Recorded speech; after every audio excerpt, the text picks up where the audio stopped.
बंदी छोड़ सतगुरु रामपाल जी महाराज जी की जय हो। परमेश्वर की सभी प्यारी आत्माओं को मुझ पवन दास का सत्साई। पुण्यात्माओं, परमेश्वर ने आज काफ़ी समय के बाद फिर से एक बार अपने दास पर दया की है, जो फेसबुक पर आप सभी भाई बहनों के साथ लाइव आ रहा हूँ। थोड़ा सा इंतज़ार करते हैं, परमेश्वर की कुछ आत्माएं जुड़ जाती हैं, साथ में रहेंगे तो एक अच्छा मैसेज जाएगा सबके लिए। और दास निवेदन करेगा, जितने भी भगत भाई बहन हैं जो दास को लाइव देख पा रहे होंगे, वे इस वीडियो को जहाँ जहाँ भी आपके फेसबुक पर ग्रुप हैं, आप तुरंत उसको शेयर करें, ताकि जो संदेश परमेश्वर आज दास को निमित्त बनाकर पूरे भगत समाज तक पहुँचाना चाह रहे हैं वो सभी तक जाए। और आज जो दास फेसबुक पर लाइव आया है, तो विषय केवल यही है कि आज सतलोक आश्रम मैनेजमेंट हरियाणा के द्वारा एक पीला पर्चा निकाला गया है, और उस पीले पर्चे में सर्व संगत के लिए एक संदेश दिया गया है। संदेश दास आपको पढ़ाकर दिखा रहा है, पढ़कर दिखा रहा है। वैसे तो आप सभी तक पहुंच गया होगा, क्योंकि नेटवर्क बड़ा ज़बरदस्त है। ये वाला पीला पर्चा है संदेश, इसको पढ़कर दास बता देता है। दिनांक 30/8/2020 यानी 30 अगस्त 2020। संदेश है, परमेश्वर कबीर जी की सर्व साध संगत को निर्देश है कि भविष्य में दास रामपाल दास का जन्मदिन पर्व मनाना प्रारंभ करें। परमेश्वर कबीर जी ने अपना प्रकट दिवस कभी नहीं मनाया, हम अनुयायी मनाते हैं। इसी प्रकार दास ने अपना जन्म दिवस कभी नहीं मनाया, आप अनुयायी मनाएं। यदि संभव हो सके तो आने वाले 8 सितंबर 2020 को कबीर जी के प्रकट दिवस की तरह साधना चैनल को 8/9/2020 के लिए दिन में 9 से 12 तक सुबह बुक करा लें। आगे देखना कितनी जबरदस्त बात लिखी है। सर्व संगत अपनी इच्छा अनुसार पाठ, ज्योति या खुला पाठ, यानी जो 1 लाख रुपए का होता है, वह दान करें, कराएं। यह आपका त्योहार हुआ करेगा। जबरदस्त मैसेज सतलोक आश्रम मैनेजमेंट हरियाणा के द्वारा संगत के लिए आज पारित हुआ है, और यही हमारा विषय होगा पुण्यात्माओं आज इस लाइव चैट पर। और दास अपने सभी भगत भाई बहनों से हाथ जोड़कर प्रार्थना करेगा, निवेदन करेगा कि देखो, आप लोग परम पूज्य सतगुरु रामपाल जी महाराज जी के शिष्य हैं, और उस परमेश्वर के बच्चों की एक खासियत होती है। अब आप लोगों की तो पता नहीं है या नहीं है, लेकिन दास ये बता रहा है कि परमेश्वर का जो बच्चा होता है उसकी एक खासियत होती है कि वो हर किसी की बात को पहले ध्यान से सुनता है। पहले ध्यान से सुनेगा कि सामने वाला क्या कहना चाह रहा है, उसके बाद उसकी बात पे कुछ क्षण वो विचार करेगा, मंथन करेगा, और उसके बाद में उसे अपने सतगुरुदेव जी से, अपने परमेश्वर से जो तत्व ज्ञान प्राप्त है, उस आधार से फिर उस बात का निष्कर्ष निकालकर वो उसका रिप्लाई करेगा, जवाब देगा। ये तो लक्षण है तत्वदर्शी संत के बच्चों के। और भाई बाकी तो मुंह फाड़ के लोग कब क्या कुछ बोल जाते हैं ग्रुपों में, कमेंट्स में, कुछ मालूम ही नहीं पड़ रहा। यही निर्णय करने में बड़ा संकट महसूस हो रहा है कि ये सतगुरुदेव जी का शिष्य है या कोई जगत वाला आदमी है। धीरे धीरे भगत भाई जुड़ रहे हैं, परमेश्वर दया करें। दास उस टॉपिक पे आएगा, एक बार सभी भगत भाई आ जाएं। और जो भी भगत भाई हैं जिनके मन में कोई शंका हो किसी भी प्रकार की, पुण्यात्माओं, दास कोई ज्ञानी नहीं बन रहा अपने आप में, लेकिन उस परमेश्वर ने बना दिया, क्योंकि परमेश्वर के सत्संग में उनके मुख कमल से परमेश्वर ने यह कहा है कि वो परमात्मा इस पृथ्वी पे अपने बच्चों को ज्ञानी बनाने के लिए आता है, भक्ति का मास्टर बनाने के लिए आता है, ताकि भक्ति मार्ग में किसी भी पॉइंट पर, किसी भी नाके पर मेरा भगत मार ना खा जाए, धोखा ना खा जाए, क्योंकि ज्ञान ही अंततः उसका सहारा होगा। तो ज्ञान परमेश्वर ने छिक्कर दे दिया, ठोक कर दे दिया। अब इसके अलावा कुछ भी देना बाकी नहीं रह गया है एक गुरुमुखी भगत के लिए। तो एक बार जुड़ जाएं सभी भाई। और दास निवेदन करेगा एक बार फिर से कि जितना हो सके इस वीडियो को, क्योंकि ये बहुत ही अनमोल वीडियो है पुण्यात्माओं। देखो, परमेश्वर किसी न किसी को तो निमित्त बनाएगा ही बनाएगा संदेशा देने के लिए। और आप सबको पता है कि पिछले 5 साल से वो परमेश्वर दास को निमित्त बना के सतलोक आश्रम मैनेजमेंट हरियाणा के हर पीले पर्चे का, हर उनकी उन मनमानी हरकत का तत्व ज्ञान आधार से सबूतों के साथ में जवाब दिलवा रहे हैं।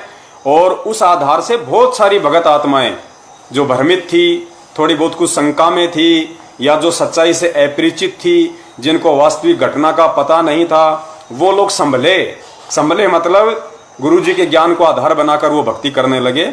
सतलोक आश्रम मैनेजमेंट हरियाणा से उनके मनमाने आचरण से दूर होने लगे, जिस कारण से उनका भक्ति धन बचा। वरना कितने लोगों ने अपनी बनी बनाई भक्ति का सर्वनाश कर दिया, ये सर्वविदित है। दया परमेश्वर की काफी भाई जुड़ रहे हैं, धीरे धीरे जुड़ते रहेंगे। तो पुण्यात्माओं, दास निवेदन करेगा कि आज जो संदेश सतलोक आश्रम मैनेजमेंट हरियाणा की तरफ से आया है कि भाई गुरुजी का आदेश है, गुरुजी ने जेल से ये संदेशा दिया है कि अब सर्वसंगत मुझ रामपाल दास का जन्मदिन पर्व मनाएं। पुण्यात्मा, विचार करना इन बातों पे। ये कोई छोटे मोटे पॉइंट नहीं है, ये कोई छोटी मोटी बात नहीं है। देखो, हमें जैसे गुरुजी ने बताया ना कि बच्चा जब स्कूल में जाता है और बच्चे को अध्यापक के द्वारा जो सिलेबस पढ़ाया जाता है, उस सिलेबस का फिर वो अध्यापक उसका एग्जाम लेता है, उसका इम्तिहान लेता है कि इस बच्चे ने मेरे द्वारा पढ़ाए गए सिलेबस को कितनी गहराई से पढ़ा और समझा, उसका वो एग्जाम लेता है। हम सब ने परीक्षाएं दी हैं। तो पुण्यात्माओं, ठीक उसी पैटर्न पर सतगुरुदेव जी ने इस आध्यात्मिक ज्ञान को बताया।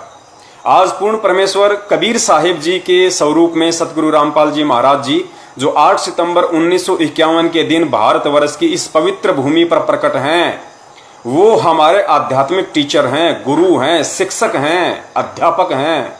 और हम उनके शिष्य हैं, हम उनके विद्यार्थी हैं। और ये जो भक्ति मार्ग है, ये हमारी पाठशाला है। तो भाई, जहां पे गुरु और शिष्य का नाता जुड़ गया, चाहे वो सांसारिक तौर पे हो, चाहे आध्यात्मिक तौर पे हो, परीक्षा का होना लाजमी है, कंपलसरी है। तो परमेश्वर ने सन 1994 से सन 2014 यानी तकरीबन 24-25 वर्षों तक ठोक कर अपना अनमोल तत्व ज्ञान हम भक्तों को दिया है।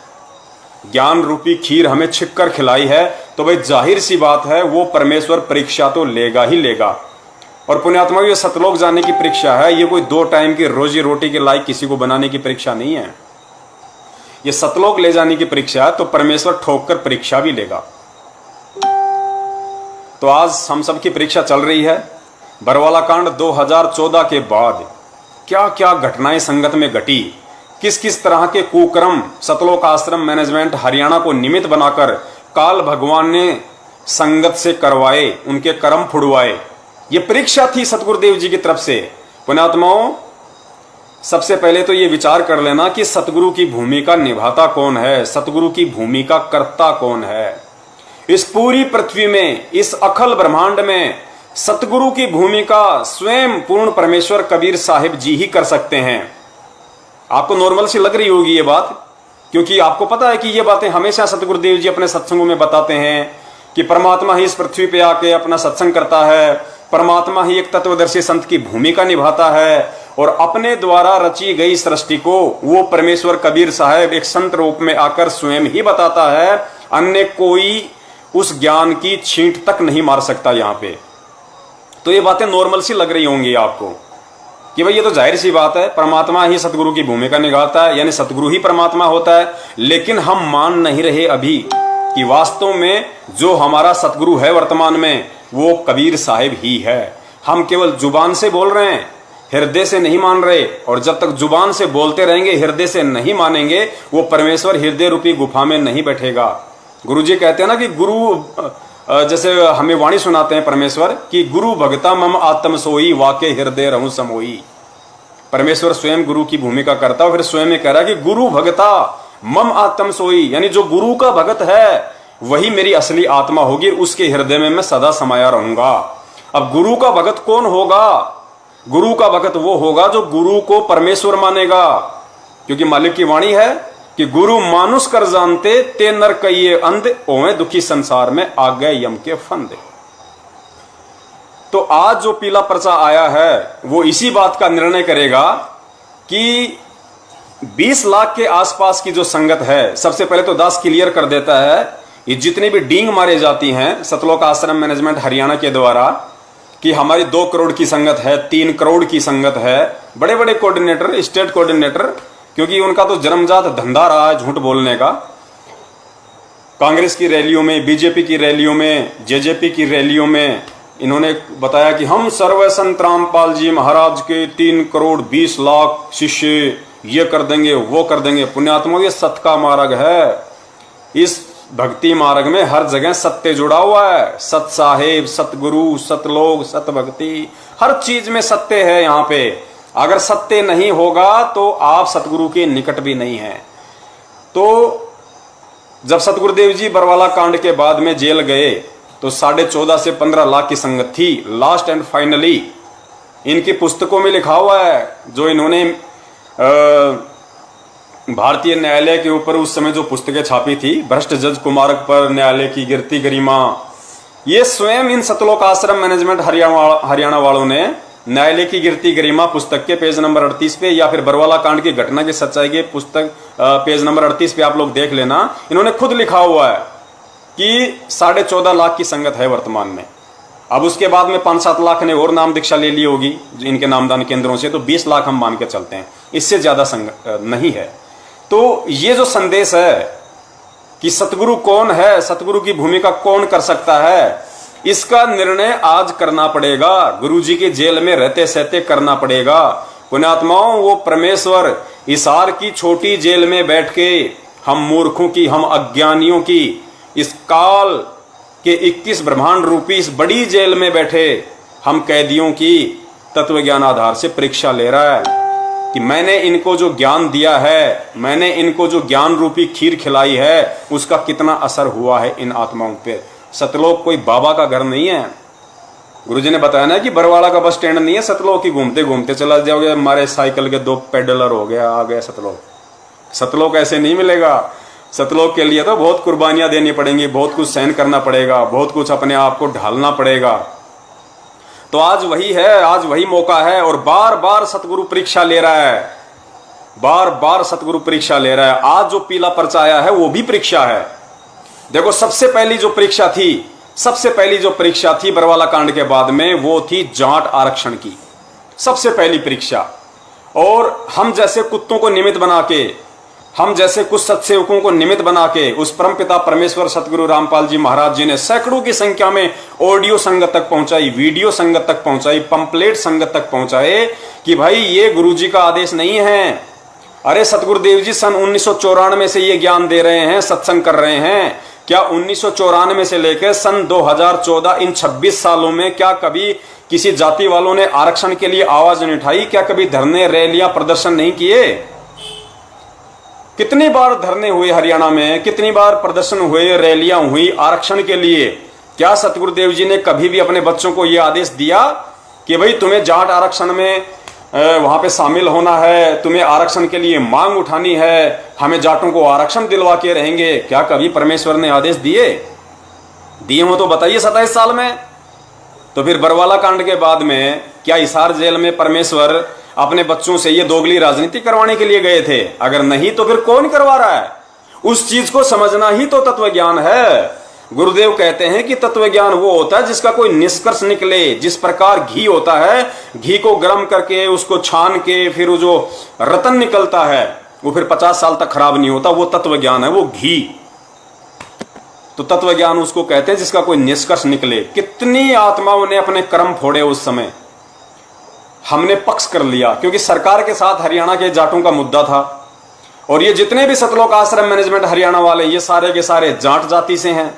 ज्ञान इनको था नहीं परमेश्वर का, देखा देखे में एक दूसरे की पूंछ पकड़ के जुड़े हुए थे। आश्रम में सारे के सारे ये चौधरी बने हुए थे, किसी को क्या पद मिला हुआ था, किसी को क्या पद मिला हुआ था। ये अपने आप को एमएलए एमपी से कम समझते नहीं थे। पुण्यात्माओं, ये ज्ञान समझना कोई बच्चों का खेल नहीं है। ये ज्ञान कोई जैसे गुरुजी ने बताया ना कि वो 40 साल वाला भगत और 4 साल वाला भगत, उम्र से ज्ञान समझ में नहीं आता, किसी बड़ी जाति में जन्म लेने से ज्ञान समझ में नहीं आता, समाज में किसी बड़े होदे पे होने से ज्ञान समझ में नहीं आता, बड़ी बड़ी डिग्रियां लेने से ज्ञान समझ में नहीं आता। ये ज्ञान पूर्व जन्म के भक्ति संस्कारों के आधार से समझ में आता है, चाहे बंदे ने 2 दिन पहले ही नाम क्यों ना लिया हो। तो इन लोगों को ज्ञानवान तो को समझ में आया नहीं था और इन्होंने ढोल पीट दिया, जाटों का समर्थन कर दिया। जबकि परमेश्वर क्या कह रहे हैं, परमेश्वर की वाणी है कि पक्षा पक्षी के कारण सब जग रहा बुलान। पक्षा पक्षी का मतलब ये मत समझ लेना कि कोई चिड़िया होती है, पक्षी का पक्षा पक्षी ये संत भाषा है। पक्षा पक्षी के कारण है, पक्षा पक्षी यानी पक्ष और विपक्ष, यानी पक्ष और विपक्ष के चक्कर में पूरा जग भूला बैठा है। तो परमेश्वर कहते हैं पक्षा पक्षी के कारण सब जग रहा भुलान और निष्पक्ष होकर हरि भजे सोहे संत सुजान। यानी कबीर परमेश्वर का जो मार्ग है वो पक्ष और विपक्ष से दूर सीधा निष्पक्ष का मार्ग है। परमेश्वर कहते हैं ना कि कबीरा तेरी झोपड़ी गलकटियन के पास, जो करेगा सो भरेगा तू क्यों भया अदास। लेकिन इन लोगों ने जाट आरक्षण में पक्षपात किया इन्होंने, और आड़ किसकी ली? सतगुरुदेव जी की, उस पूर्ण परमेश्वर की आड़ ली इन लोगों ने। अपने तो कर्म फोड़े फोड़े और भी हजारों की संख्या में भगत भाइयों के इन्होंने कर्म फोड़े। बहुत सारे भगत भाई समझे भी, कुछ नहीं समझे, चलो कोई बात नहीं, ऐसा ही होता है। उसके बाद में इन लोग अजमेर में राजपूत करनी सेना की रैली में इन्होंने भगत समाज को इकट्ठा कर दिया गुरुदेव का आदेश बता के। और पॉइंट क्या था, विषय क्या था कि जो राजपूत समाज था राजस्थान का, बॉलीवुड ने एक फिल्म बनाई थी पद्मावती, राजपूतों के ऊपर, राजपूतों के इतिहास के ऊपर। तो राजपूतों को लगा कि हमारे इतिहास के साथ कुछ छेड़छाड़ की गई है, तो वो उस फिल्म के विरोध में आ गए। अब सतलोक आश्रम मैनेजमेंट हरियाणा और परमेश्वर के बच्चों का क्या लेना देना था पद्मावती फिल्म से और राजपूतों के इतिहास से? लेकिन राजनीति खेली गई। क्यों खेली गई? क्योंकि आनंदपाल सिंह जो गैंगस्टर था, जो पुलिस एनकाउंटर में मारा गया था, जिसका समर्थन राजपूत करनी सेना कर रही थी, जिसका मुकदमा लड़ रही थी, जिसकी सीबीआई की जांच की मांग कर रही थी राजपूत करनी सेना, उसका वकील कौन था पता है? एपी सिंह, दिल्ली वाला एपी सिंह राजपूत करनी सेना की तरफ से आनंदपाल सिंह का वकील था। और इधर सतलोक आश्रम मैनेजमेंट हरियाणा की तरफ से परमेश्वर सतगुरु रामपाल जी महाराज जी का वकील था, नाम मात्र का, बचाव मैनेजमेंट का कर रहा था। यानी दोनों पार्टियों का वकील सेम था। तो उस वकील ने बीच में भूमिका निभाई और दोनों को एक कर दिया। ये काल के खेल हैं सारे के सारे। संगत इस चीज को समझ नहीं पाई और संगत गुरुदेव का आदेश मान के वहां पे लड़ मरी, यानी उस रैली में शामिल हो गई। उन कुपात्रों को, उन राजपूतों को जिनका ना कोई भक्ति मार्ग से लेना देना है, ना कोई सत भक्ति से लेना देना है, उन कुपात्रों को स्टेज पे खड़ा होके एक जोधपुर के लक्ष्मण दास, जिसको एलडी के नाम से जाना जाता है, एलडी 5 लाख रुपए का चेक भाई साहब उन राजपूतों के हाथ में दे रहा है और कह रहा है कि हम तुम्हारे साथ हैं, हम वचन देते हैं, हम तुम्हारे से दूर नहीं होंगे। सुखदेव सिंह गोगामेड़ी, तुम आगे बढ़ो, हम तुम्हारे साथ हैं। आज ना ही तो सुखदेव दिखाई दे रहा और ना ही उस सुखदेव की पूंछ पकड़ के उसका समर्थन करने वाला वो एलडी जोधपुर वाला दिखाई दे रहा। क्यों? क्योंकि कुछ ही दिनों बाद में इसी राजपूत करनी सेना ने हरियाणा के भिवानी में जब उनकी रैली थी और जब भगत लोग सतगुरु रामपाल जी महाराज जी के नारे लगा रहे थे, तो उन्हीं राजपूतों ने मुंह पे थपोड़ा मारा था, इनके थपेड़ा। बोला यहां पे कोई रामपाल वामपाल का जयकारा नहीं लगेगा। सबको पता है, जो जो लोग उस रैली में थे सबको पता है। और कितने भगत इस बात से दुखी होके उस रैली से वहीं उठ के चले गए थे। खाली कुछ राजपूत दिखाई दे रहे थे वहां पे, 100-150, बाकी जितने भी 2-2.5 हजार भगत थे सब उठ के चले गए थे। थप्पड़ मारा उन्होंने, थप्पड़, कि यहां कोई रामपाल वामपाल का जयकारा नहीं लगेगा। ऐसे तुम लोगों के कर्म फोड़े जा रहे हैं, तुम लोगों को मूर्ख बनाया जा रहा है। 2 बार तुम लोग मूर्ख बने, 2 बार। पुण्यात्माओं, एक सूक्ष्म लड़ाई है काल भगवान और परमेश्वर के बीच में, सूक्ष्म लड़ाई है ये। इसको केवल इन चालों को, इस काल भगवान की चाल को वही जीव समझ पाएगा जो परमेश्वर को परमेश्वर मान के भक्ति कर रहा है, जो सतगुरुदेव जी को परमेश्वर मान के भक्ति कर रहा है। उनको खाली एक रामपाल या एक संत मान के जो भक्ति करेगा, जन्म लिया हुआ मान के जो भक्ति करेगा, वो उनके इशारों को कभी नहीं समझ पाएगा। क्योंकि परमेश्वर कहते हैं शब्द सैन सतगुरु की पहचानी, पाया अटल सुहाग बे। उस अटल सुहाग, उस सतलोक की प्राप्ति तभी होगी जब हम सतगुरु के इशारों को समझेंगे, उस समझ के आधार से हम भक्ति करेंगे। क्योंकि परमेश्वर का काल भगवान के साथ वचन है, पर काल भगवान ने कहा था कि परमेश्वर आप नीचे जाना, अपने बच्चों को ज्ञान देना, लेकिन जबरदस्ती ना करना, आप केवल अपना विधान बताना। जो आपके विधान को माने वो आपका, जो आपके विधान को ना माने वो मेरा। परमेश्वर आप जबरदस्ती ना करना। तो भाई सतगुरु तो वचन का पक्का है। वो सतलोक आश्रम मैनेजमेंट हरियाणा या आप और हमारे जैसे 2 कौड़ी के जीवों की तरह मंदबुद्धि नहीं है। वो उसको भूल नहीं पड़ती है कि वो भूल जाएगा अपना वचन। परमेश्वर ज्ञान ही दे रहा है, 27 साल से जबरदस्ती नहीं कर रहा। उसके बाद में 2 बार तो सतलोक आश्रम मैनेजमेंट को निमित्त बना के इस काल भगवान ने संगत को ठगा। तीसरी बार कब ठगा? सार नाम के नाम पे। पुण्यात्माओं, सार नाम।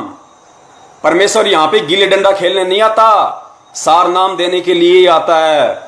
और सार नाम कब दिया जाता है? ये परमेश्वर ने सत्संगों में असंख्य बार बता रखा है। कितने भक्तों को परमेश्वर ने हम जैसे कुत्तों को निमित्त बना के 2-2 घंटे के वीडियो बनवाए, एक एक पॉइंट को क्लियर करवाया कि भाई सार नाम कोई बच्चों का खेल नहीं है। उस सार नाम के लिए ही तो परमेश्वर यहां आता है। और सार नाम कौन दे देगा उस परमेश्वर के बिना? अगर सारे काम मैनेजमेंट वाले कर रहे हैं तो फिर गुरुजी की आवश्यकता क्या है? फिर ये संगत खड़ी होके सतलोक आश्रम मैनेजमेंट हरियाणा से सवाल क्यों नहीं करती कि भाई तुम क्यों इतनी जोर जबरदस्ती कर रहे हो? क्यों वकीलों की जमानत के नाम पे, गुरुजी के मुकदमों के नाम पे हम संगत वालों से भीख मांग रहे हो हाथ फैला के कि गुरुजी की जमानत करवानी है, वकीलों को पैसा देना है, यहां खर्चा हो रहा है, वहां खर्चा हो रहा है। क्यों भीख मांग रहे हो फिर तुम? ये ड्रामा कोई नहीं समझ पाया इन लोगों का। इन्होंने जमानत के नाम पे भक्तों को लूटा, खूब कसोटा इन लोगों ने। और परमेश्वर ने दिया कि हम जैसे कुत्तों को निमित्त बना के इतना सब कुछ संगत में संदेशा दिलाया कि भाई तुम क्यों पैसा मांग रहे हो? एक बात बताओ, तुम लोगों ने ऐसा नाटक कर दिया इस संगत में, ऐसा पाखंड खड़ा कर दिया कि किसी को गुरुजी की आवश्यकता ही नहीं है। किसी को आवश्यकता ही नहीं रही गुरुजी की। अरे गुरु की आवश्यकता होती किस लिए है? सबसे पहले गुरु की आवश्यकता होती है ज्ञान देने के लिए। तो ज्ञान तो तुम छपा छपा के पुस्तकें मिलावट कर करके सबको दे रहे हो। तो ज्ञान देने के लिए गुरु की आवश्यकता नहीं है। फिर गुरु की आवश्यकता किस लिए पड़ती है? नाम दीक्षा के लिए, नाम देने के लिए। तो भाई तुम लोगों ने उसी गुरु की आड़ में ये जगह जगह जो राशन की तरह दुकानें खोल दी 250-300 फर्जी नामदान के अंदर। तो गुरु की आवश्यकता नहीं है नाम के लिए। फिर गुरु की आवश्यकता किस लिए पड़ती है? कि नाम खंड हो जाए, कोई मर्यादा खंडित हो जाए, तो दोबारा से उस नाम से जुड़ने के लिए तुम लोगों ने जगह जगह फर्जी नामदान के अंदर खोल ही रखे हैं और वहां पे नामदान शुद्ध करवाया ही जा रहा है। तो फिर नाम शुद्ध करने के लिए भी गुरु जी की कोई आवश्यकता नहीं है। फिर गुरु की आवश्यकता पड़ती है शंका समाधान के लिए, कोई बात समझ में ना आए तो भाई शंका समाधान के लिए भी तुमने सतलोक आश्रम मैनेजमेंट हरियाणा के पीले पर्चों पे 8855 नंबर दे रखे हैं कि कोई भी शंका हो तो इन नंबरों पे फोन करो। तो शंका समाधान के लिए भी गुरुदेव की आवश्यकता नहीं है। फिर गुरु की आवश्यकता पड़ती है दान देने के लिए, ताकि हमारे सुक्रम बने। अब दान भी तुम ही लोग ले रहे हो, ज्योति का पैसा, पाठ का पैसा, खुला पैसा, जो भी मर्जी जो भी लिया करता है गुरु। तो दान के लिए भी गुरु की आवश्यकता नहीं है। फिर गुरु की आवश्यकता किस लिए होती है? सत्संग करने के लिए। अब सत्संग तुमने टीवी चैनलों पे चला ही दिए हैं भाई साहब, तो सत्संग के लिए भी गुरु की आवश्यकता नहीं है। फिर गुरु की आवश्यकता होती है आशीर्वाद के लिए। तो आशीर्वाद भी तुम लोग साधना टीवी चैनल पे दिलवाए रहे हो बाद में सत्संग के, तो आशीर्वाद के लिए भी गुरुदेव की कोई आवश्यकता नहीं है। तो मैं ये पूछना चाहता हूं इस भगत समाज से, इस भोले भगत समाज से, पुण्यात्माओं कुछ तो विचार करो तुम। मैं ये पूछता हूं तुम्हें गुरु की आवश्यकता कहां है? फिर गुरु की आवश्यकता पड़ती है सतनाम के लिए, तो सतनाम भी दिया जा रहा है। फिर गुरु की आवश्यकता पड़ती है सारनाम के लिए, तो सारनाम भी सतलोक आश्रम मैनेजमेंट हरियाणा के द्वारा रोहतक में दे दिया गया हजारों को। और फिर आवश्यकता पड़ती है सार शब्द के लिए, तो भाई सार शब्द के भी फार्म भरवा लिए उसी समय। तो मैं ये पूछता हूं भोले भगत समाज से कि तुम्हें सतगुरु रामपाल जी महाराज जी की आवश्यकता कहां है? तुम्हें कोई आवश्यकता नहीं है सतगुरु रामपाल जी महाराज जी की। तो तीसरे नंबर पे सारनाम के नाम पे इस काल भगवान ने सतलोक आश्रम मैनेजमेंट हरियाणा को अपने दूतों को निमित्त बनाकर संगत को ठगा। और कितने हजारों की संख्या में भगत लोग ठगे गए नकली सारनाम, फर्जी सारनाम के चक्कर में। हजारों लोग ठगे गए, परमेश्वर से दूर हो गए। वो यही परीक्षा होती है भाई, परमेश्वर की सूक्ष्म रूप में यही परीक्षा होती है कि देखें इन आत्माओं को मेरी आवश्यकता है या नहीं है, इनको ये ज्ञान समझ में आया या नहीं आया है। सार नाम कितने लोगों ने लिया, सब परमेश्वर से दूर हो गए। भले तुम आरती कर रहे हो, मंत्र कर रहे हो, सत्संग सुन रहे हो, लेकिन तुम मर्यादाओं से दूर हो, जितने भी सारनामी हो चुके हैं बरवाला कांड के बाद में। और उसके बाद में और ठगा फिर संगत को। आज जो पीला पर्चा आया है, ये चौथी स्टेज है, चौथी स्टेज संगत के ठगे जाने की चौथी स्टेज, और सबसे बड़ी स्टेज है ये। 8 सितंबर के दिन पुण्यात्माओं कान खोल के सुन लेना, 8 सितंबर 2020 के दिन यदि इस पीले पर्चे को सत्य मान के, जिसमें यह लिखा हुआ है कि मुझ रामपाल दास का जन्मदिन पर्व मनाना शुरू करें, यदि इस पीले पर्चे को सतगुरु रामपाल जी महाराज जी का आदेश मानकर जिस पुण्यात्मा ने 8 सितंबर के दिन उनका जन्मदिन मना लिया या सोच भी ली उनका जन्मदिन मनाने की, पुण्यात्माओं वो जड़ से परमेश्वर से दूर हैं, जड़ से। क्योंकि परमेश्वर कहते हैं गुरु मानुष कर जानते ते नर कहिए अंधे, ओवे दुखी संसार में आ गए यम के फंदे।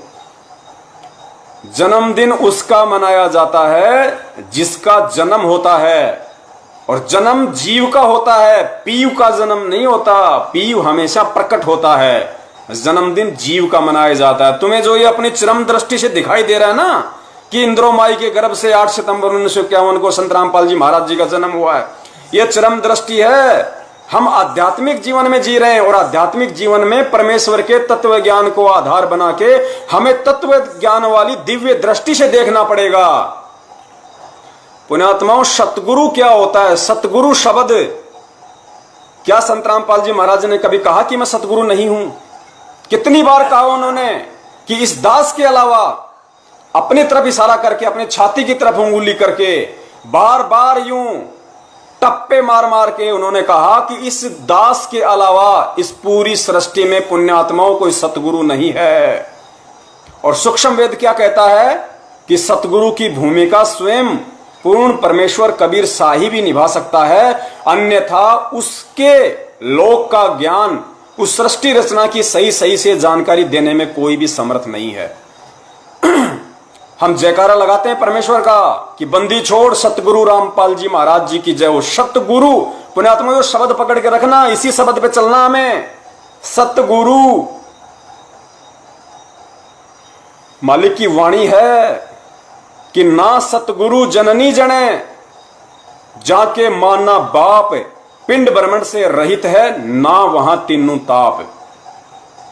ना सतगुरु जननी जने, ये ध्यान रख लेना। ये सतगुरु शब्द केवल उसी समय के लिए नहीं है जिस समय वो परमेश्वर धर्मदास जी का सतगुरु बन के आया था, जिस समय वो परमेश्वर आदरणीय नानक जी का सतगुरु बन के आया था, मलुकदास जी का सतगुरु बन के आया था, गरीबदास जी के समय में वो परमेश्वर सतगुरु की भूमिका करके प्रकट हुए थे। ये सतगुरु शब्द केवल उन्हीं आत्माओं के लिए नहीं है, ये सतगुरु शब्द हम सब के लिए है, हम आत्माओं के लिए है। उस समय जो घटनाएं घटी थी 650 साल पहले या उसके बाद में, परमेश्वर ने भिन्न भिन्न रूपों में प्रकट होकर जो भी एग्जाम्पल बनाए हैं, जो घटनाएं घटित की हैं, वो केवल इस पिछली पीढ़ी के आप और हम जीवों को सबक सिखाने के लिए, हम सब जीवों को ये सद्बुद्धि देने के लिए कि सतगुरु क्या होता है और सतगुरु के साथ में कैसा व्यवहार किया जाता है। तो परमेश्वर कहते हैं ना सतगुरु जननी जने, और जाके माना बाप। ना सतगुरु जननी जने, यानी सतगुरु कभी भी मां से जन्म नहीं ले सकता। इस सकल सृष्टि में ऐसी कोई जननी नहीं है जो सतगुरु को जन्म दे सके, यानी परमेश्वर कबीर साहिब जी को अपने गर्भ से जन्म दे सके, ऐसी कोई जननी आज तक ना कोई पैदा हुई है ना कोई होगी। तो परमेश्वर की वाणी है। और गुरुदेव क्या कहते हैं कि परमेश्वर की प्रत्येक वाणी, प्रत्येक शब्द अनायास नहीं होता है, उनकी हर एक वाणी का गहरा अर्थ होता है। तो पुण्यात्माओं, दास का निवेदन है, आप ढोंग कर रहे हो या भक्ति कर रहे हो, इसका निर्णय 8 सितंबर के दिन हो जाएगा। अगर आप संत रामपाल जी महाराज जी को सतगुरु भी कहते हो और 8 सितंबर के दिन उनका जन्मदिन मनाते हो, तो पुण्यात्माओं धिक्कार है आप पर। आप तत्व ज्ञान लेने के बाद में इस पृथ्वी लोक की सबसे निकृष्ट और घटिया आत्माएं हैं, जो उस परमेश्वर की संगत में रहने के बाद भी सेक तकी की तरह सुधर नहीं पाए, उन्हें समझ नहीं पाए आप। या तो आप संत रामपाल जी महाराज जी को सतगुरु कहना छोड़ दो, उनके नाम से पहले सतगुरु शब्द लगाना छोड़ दो, या फिर उन्हें प्रकट हुआ ही मानो तत्व ज्ञान आधार से, दिव्य दृष्टि से। क्योंकि परमेश्वर की वाणी कह रही है, ये पवन दास नहीं कह रहा, कोई सत्सेवक नहीं कह रहा, ये परमेश्वर की वाणी कह रही है कि ना सतगुरु जननी जने और जाके माना बाप। तो भाई 8 सितंबर 1951 के दिन किसका जन्म हुआ है? अरे परमेश्वर तो अपने आप को छुपा के ही आता है भाई। यहां पे कितनी बार कहा परमात्मा ने, कितनी बार कहा कि जब धर्मदास जी व्याकुल हो गए, चिंतित हो गए कि हे परमेश्वर, आज इस समय ये जीव कितने निकृष्ट हो चुके हैं, परमेश्वर आज आपकी कोई दो बातें सुनने को तैयार नहीं है। मुझ नीच ने भी आपसे कितनी बार वाद विवाद किया, तर्क कुतर्क किया। परमेश्वर 650 साल बाद में आप कह रहे हो कि उस समय मैं जाऊंगा और उन जीवों को ज्ञान समझाऊंगा। परमेश्वर उस समय तो इतना सब कुछ दूषित हो चुका होगा, मन दिमाग सब कुछ। परमेश्वर कौन आपकी बातों को स्वीकार करेगा, कौन समझेगा? तो परमेश्वर कबीर साहिब जी ने कहा था कि धर्मदास मैं तुझे गुप्त बात बताता हूं, 12वें पंथ में गरीबदास का पंथ होगा, उस पंथ में आगे चल के मैं स्वयं ही जाऊंगा। यानी 12वें पंथ में मैं कबीर स्वयं ही जाऊंगा। और अपने गुरुजी क्या बोलते हैं बीच बीच में कि वो परमेश्वर नहीं आए तो इस दास को भेज दिया। क्यों भाई? परमेश्वर भी बिजी रहता है क्या? परमेश्वर ने कोई फैक्ट्री खोल रखी है क्या? परमेश्वर ने कोई ठेके ले रखे हैं क्या, कोई रोड कंस्ट्रक्शन के, जो लेबर की कमी है, लेबर को मैनेज करना पड़ता है? या परमेश्वर की कोई स्त्री है क्या जो उनके आगे आगे खड़ी होगी कि तुम तो बार बार पृथ्वीलोक पे चले जाते हो, बार बार पृथ्वीलोक पे चले जाते हो, यहाँ पे बच्चों को कौन संभालेगा, इतना बड़ा यहाँ पे खेत का काम है, यहाँ पे ये बाड़ी लगा रखी है, टिंडे भिंडे जो गंवार बाजरा यहाँ पे लगा रखा है, इनको कौन पानी देगा, कौन रोक देगा उस समर्थ को, उस परमेश्वर को जिसने ये कह दिया और कबीर सागर में लिख दिया कि 12वें पंथ हम ही चल आवे। तो परमेश्वर का वचन है कि साध वचन पलटे नहीं, चाहे पलट जाए ब्रह्मांड। पुण्यात्माओं, यहां सतगुरु रामपाल जी महाराज जी अपने आप को छुपाते हैं बार बार। वो स्वयं कबीर हैं, वो स्वयं छुपा रहे हैं अपने आप को, और उसकी समझ हमें केवल उनके द्वारा जो सद्बुद्धि हमें दी गई है इस ज्ञान आधार से, इस तत्व ज्ञान से, उससे हमें समझना पड़ेगा। उनके ज्ञान को आधार बनाकर, उनके ज्ञान को आधार बनाकर हमें निर्णय करना पड़ेगा कि वास्तव में आज इस पृथ्वी पे परमेश्वर के रूप में कौन है। गुरुजी ने बताया भगवान आएगा तो सींग लगा के नहीं आएगा। अरे कबीर साहिब जी भी 650 साल पहले आए थे, क्या उन्होंने कभी कहा कि मैं भगवान हूं, मैं परमात्मा हूं? धर्मदास जी को कितनी बार कहा उन्होंने कि धर्मदास मैं तो उस परमात्मा का भेजा हुआ दूत हूं, मैं तो उसका संत हूं। भाई वो परमेश्वर तो सत्य पुरुष है जो सतलोक में रहता है। कितनों को बताया परमेश्वर ने? नानक जी को क्या बताया परमेश्वर ने? लेकिन उन आत्माओं को यथार्थता का, सत्यता का कब मालूम पड़ा? जब वो परमेश्वर के साथ सतलोक में गए। पुण्यात्माओं, ये लीलाएं परमेश्वर ने सिर्फ आप और हम जीवों को, जो इस समय बिजली पीढ़ी में हैं, उनको समझाने के लिए, उनको यथार्थता से परिचित करवाने के लिए, क्योंकि 650 साल पहले जो हम धोखा खा गए थे वो धोखा हम दोबारा ना खाएं। इसलिए हमारे बाप ने, हमारे परम पिता परमेश्वर कबीर साहिब जी ने इतने पापड़ बेले हैं, इतने उदाहरण, इतने एग्जाम्पल दिए हैं। गरीबदास जी महाराज जी को, नानक जी को, धर्मदास जी को, जितनी भी आत्माओं को परमेश्वर सतलोक लेके गए, वो उन आत्माओं को सतलोक दिखाने के लिए लेके नहीं गए। वो आत्माएं कौन थी ये भी अभी बहुत बड़ा रहस्य है। दास पे तो दया कर रखी है परमेश्वर ने, और भी भाइयों को समझ है, लेकिन ज्यादातर को नहीं है। वो खाली उनको जीव मानते हैं, आप और हमारे जैसा जीव मानते हैं उनको नहीं। परमेश्वर कुछ सामग्री अपने साथ में लेके आते हैं। जो भूमिकाएं परमेश्वर की विशेष आत्माएं कर सकती हैं वो यहाँ का कोई जीव नहीं कर सकता। तो परमेश्वर जितनी भी आत्माओं को सतलोक लेके गए थे, और सतलोक जाने के बाद में जो परमेश्वर ने बताया कि जो जिंदा महात्मा के रूप में नीचे से गया था, फिर वहां जाके नानक जी ने देखा, रामानंद जी ने देखा, गरीबदास जी ने देखा, धर्मदास ने देखा कि वहां पे अरे ये तो वही है, ये तो वही जिंदा है जो नीचे से मेरे साथ में आया है, ये तो तख्त पे बैठा है। वहां जाके परमेश्वर उस जो परमेश्वर का जो सत्य पुरुष वाला जो रूप है सिंहासन पे सतलोक में, उस पर चवर करने लगे। तो उन आत्माओं ने सोचा कि ये कबीर तो इनका कोई नौकर है, असली परमात्मा असली सत्य पुरुष तो ये है जो बैठा हुआ है। इतने में ही अब वो जो सत्य पुरुष वाला रूप था, जो नूरी शरीर था परमात्मा का तेज पुंज का, वो उठा और जो नीचे से महात्मा जी थे सतगुरु रूप में जो उनके थे, वो वहां बैठे और वो सत्य पुरुष जो उनको तेज पुंज का लग रहा था वो पंखा करने लगा। और थोड़ी देर बाद में देखते ही देखते वो सत्य पुरुष उस जिंदा महात्मा के शरीर में समा गया, अकेला जिंदा रह गया जो नीचे से गया था। तब उन आत्माओं की आंखें खुली, ओ हो, ये तो स्वयं साक्षात परमात्मा है। फिर नानक जी ने आके कहा था कि ए ठगवाड़ा ठगी देश धानक रूप रहा करता, कि ये जुलाओ, ये तुम्हें जुला दिखाई दे रहा है, ये तुम्हें धानक दिखाई दे रहा है, ये सत्य पुरुष है, ये परमात्मा है। तो परमेश्वर ने कहा कि भाई चिल्लाने से काम नहीं चलेगा, तेरी कोई नहीं सुनेगा ऐसे, यहाँ पे पुण्यात्मा अपनी जाके भक्ति करो। तो पुण्यात्मा वो एग्जाम्पल आज सतगुरु रामपाल जी महाराज जी हमें क्यों बताते हैं, और क्यों उस समय परमेश्वर कबीर साहिब जी ने वो एग्जाम्पल कोड किए, वो उदाहरण प्रस्तुत किए, सिर्फ और सिर्फ इस कलयुग की बिचली पीढ़ी वाली आप और हम आत्माओं को ये दर्शाने के लिए, ये विश्वास दिलाने के लिए कि सतगुरु के रूप में स्वयं वो परमेश्वर ही यहां आता है। अन्य कोई ये नाम देने का अधिकारी नहीं है, अन्य कोई उस सतलोक का ज्ञान बताने के लायक नहीं है, समर्थ नहीं है, सक्षम नहीं है। आज परमेश्वर क्यों नहीं जा जाके दिखा रहे लोगों को सतलोक? क्यों? क्योंकि ये ज्ञान आधार से ये समय चुना था परमात्मा ने, चमत्कार से नहीं चुना। 650 साल पहले लाखों चमत्कार किए थे, एक भी पार नहीं हुआ। इसलिए आज परमेश्वर ने समय निर्धारित किया, पिछली पीढ़ी का शिक्षित किया, अपना अनमोल तत्व ज्ञान दिया कि हम चमत्कार से नहीं, हम उस परमेश्वर को जो सतगुरु रामपाल जी महाराज जी के रूप में स्वयं पृथ्वी पे प्रकट है, हम उनको उनके तत्व ज्ञान को आधार बना के समझें कि आज इस पृथ्वी पे कौन है। और आज ये पीला पर्चा आपकी चौथी परीक्षा है, चौथी परीक्षा।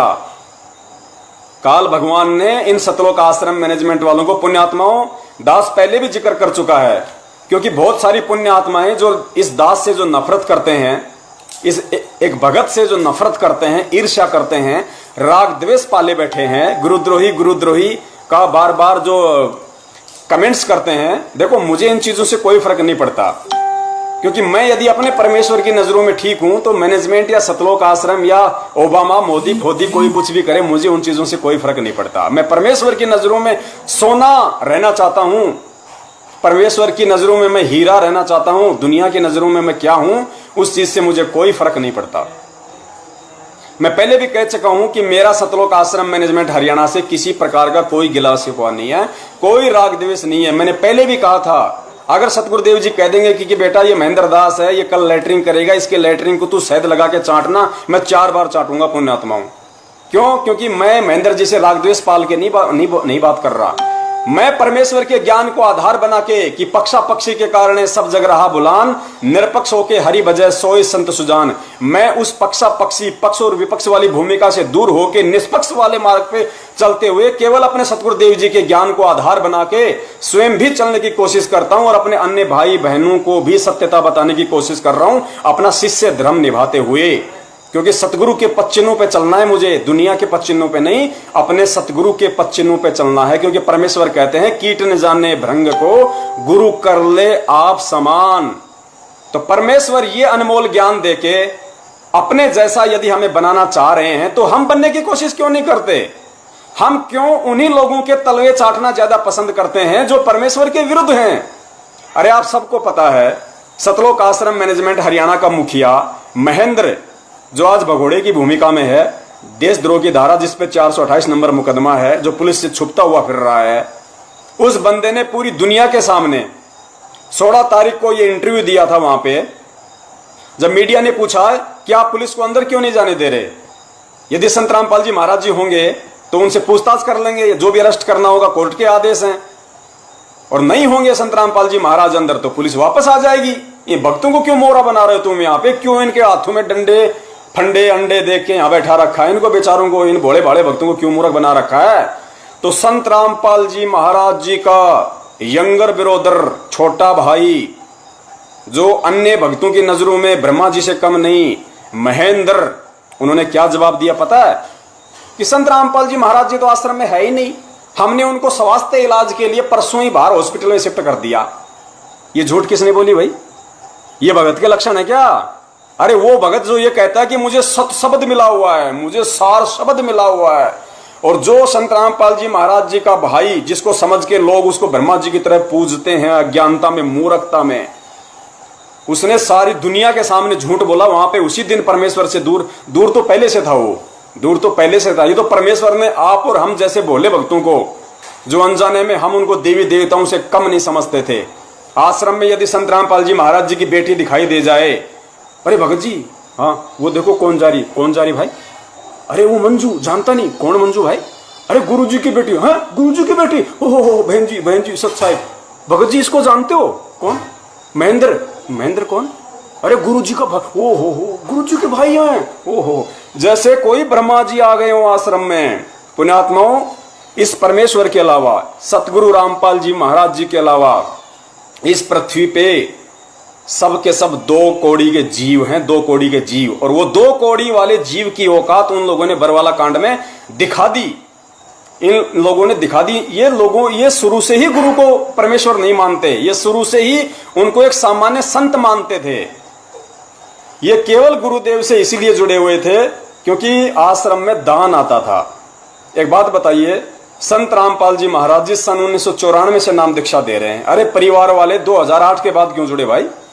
2006 में गुरुदेव करोथाकांड में जेल गए, 2008 में आए, लास्ट में 21 महीने रह के, उसके बाद ही क्यों जुड़े? ये सारे बेटा बेटी सब।